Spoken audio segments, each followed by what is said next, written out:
Hey, second grade. Our clay project this year is going to be inspired by a cool artist named Salvador Dali. This is him, and yes, he had a crazy mustache like that. Not only was his mustache cool, but Salvador Dali's paintings were also so amazing and cool. He used his imagination and his painting skills to create really dreamlike pictures, like this butterfly boat here.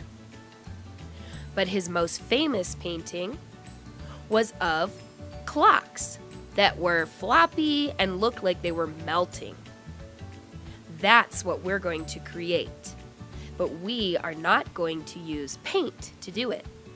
We are going to create crazy melting clocks like Salvador Dali out of clay. When you get to work today, you will have a bag. There will be a piece of tape on the bag that has your name on it. That's the bag you want to get your clay from. Inside the bag, there will be a large piece of clay for the clock and 2 little pieces of clay for the decorations. There is also a wet paper towel inside of the bag so that if you don't finish your clock today, you can work on it next time by keeping it in the bag, and the wet paper towel will make sure that it stays soft so that you can work with it next class. You will also have a water cup to keep the clay wet while you work with it, a popsicle stick to cut the clay with, and a toothbrush for scratching and scoring things onto the clock. Remember when we made those clay monsters last year? We talked about scratching and scoring so that the pieces stayed on. That's what we're going to do this year too. You will use the pointy wooden tool to draw on the clay if you want to, and a rolling pin to make a slab. There's our word of the day. A slab is a flat piece of clay. So even though our pieces of clay are already slabs because they're already flat, we are still going to use the rolling pin to make it flatter. Remember to use your water by dunking your fingers into it and rubbing it on the clay only when you need it. So I'm going to make sure that I get rid of the cracks first with the water on the large piece of clay, and I'm going to use my rolling pin to make it an even bigger and flatter slab. We are going to use the slab to make the clock. Don't overdo it. And also, roll the clay in all 4 directions. See how I'm just rolling it a couple of times, and then turning the clay, and rolling it again. You want your clay to be about this thick. It looks like a pancake, not as thin as a tortilla, thicker than that, like a pancake, a fluffy one. We are next going to pick the shape of our crazy clock. Remember, this is a Salvador Dali clock, so you might not want to make it a perfect circle. I'm going to make mine this organic shape. It looks kind of like a bean. Use your pointy tool to practice first. If you don't like the shape you drew, then you can rub the clay to erase it and try it again. When you're happy with your shape, you're going to use the popsicle stick to actually cut it out. You want to hold the clay down with one hand while you use the popsicle stick like a knife to cut it out. Notice how big my clock is, by the way. You want your clock to be big so that you can add decorations with the scraps you just cut out and also with the other pieces of clay you have. So next, we're going to roll a long snake out of clay to add a ring around the clock. Make sure you use lots of water when you're changing the shape of your clay so that it doesn't break apart or become too dry. And when you're rolling the snake, you can use the table like this, or you can use your hands like this. I'm trying to make it so that the snake is long enough to go all the way around the clock. So it's not quite long enough yet. I'm going to continue rolling it like this carefully so it doesn't break, and see if I can't get it long enough to wrap all the way around.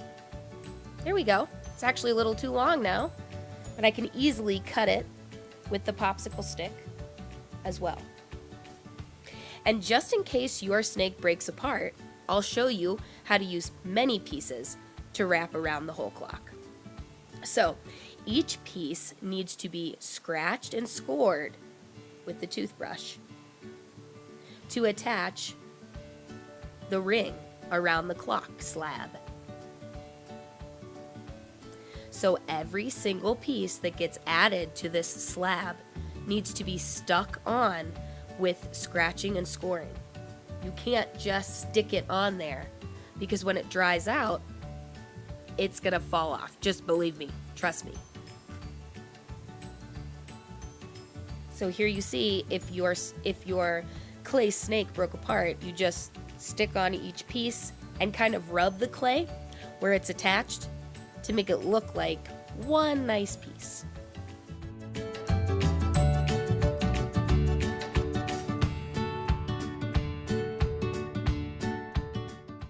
Adding a ring around the clock helps it look more like a Salvador Dali clock. But now, it's time to make this clock your own. You can use the extra pieces of clay you have from cutting out the slab, or you can use the other pieces of clay in your bag to create hands for the clock. Remember, you can use your popsicle stick to cut pieces out. So here I'm going to use a popsicle stick to cut out 2 triangles to put on top of my clock hands. But the most important thing is, if you are going to add more clay to the slab, you need to scratch and score everything. So watch as I add the clock hands to the slab, and even the little triangles to the hands. I use the toothbrush to scratch everything first. It creates a ton of little tiny suction cups that makes the clay stick together even when it's dried out. Remember to be creative with these clocks. I got an idea, and I'm going to make the hands of my clock all wiggly and not straight like a normal clock.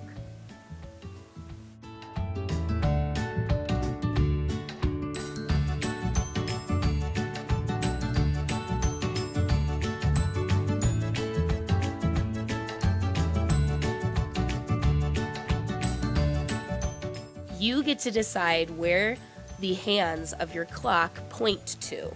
So you get to decide what time it is. I pointed mine at about 10 to 7.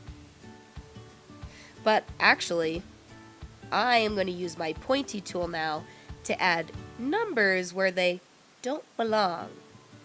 This is a crazy clock. You get to do whatever you want to it with the pointy tool and adding pieces of clay to it to make it real wacky and weird. So I put the 12 where it's supposed to go. But now I'm going to add numbers that don't quite make sense, like 100,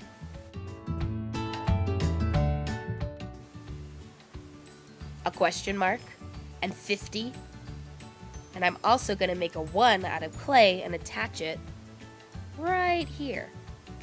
This is the craziest clock I've ever seen. And I also added some extra decoration with the pointy tool around the ring.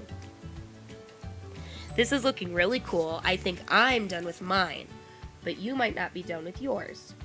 So if you're not done and you want to add more things to it next art class, you need to put it in the bag with your extra clay and that wet paper towel to keep it wet for next time. If you are done, however, then you need to leave your clay out to dry. It needs to be totally dry before it gets cooked in the kiln.